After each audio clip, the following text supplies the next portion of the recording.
தண்டராம்பட்டு கிழக்கு ஒன்றிய தமிழக வெற்றிக் கழகம் சார்பில் தண்ணீர் பந்தல் திறப்பு. தமிழகமெங்கும் தற்பொழுது வெயிலின் தாக்கம் அதிகரித்து வரும் நிலையில் தமிழக வெற்றிக் கழக தலைவர் விஜய் அவர்கள் தாவேக்க சார்பில் தமிழகமெங்கும் தண்ணீர் பந்தல் திறந்து பொதுமக்களின் தாகத்தை தணிக்க வேண்டும் என்று ஆணையிட்டார்.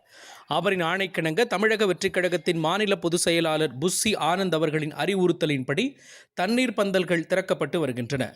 அதன் ஒரு பகுதியாக திருவண்ணாமலை மாவட்டம் தண்டராம்பட்டு கிழக்கு ஒன்றியம் வானாபுரம் ஊராட்சியில் அமைக்கப்பட்ட தண்ணீர் பந்தலை திருவண்ணாமலை தெற்கு மாவட்ட செயலாளர் பாரதிதாசன் சிறப்பு அழைப்பாளராக கலந்து கொண்டு திறந்து வைத்தார்.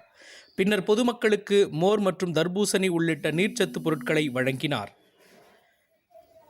இந்த நிகழ்ச்சியில் மாவட்ட இணை செயலாளர் கலைச்செல்வன், தண்டராம்பட்டு கிழக்கு ஒன்றிய செயலாளர் ரகோத் கிரண், ஒன்றிய செயற்குழு உறுப்பினர் பவன்குமார், ஒன்றிய தகவல் தொழில்நுட்ப அணி சுரேஷ், ராஜேஷ், வானாபுரம் கிளை செயலாளர் கிருஷ்ணன், திருநாவுக்கரசு, கொட்டையூர் கிளை செயலாளர் அழகேசன் மற்றும் ஏராளமான நிர்வாகிகள், தொண்டர்கள், பொதுமக்கள் கலந்து கொண்டனர்.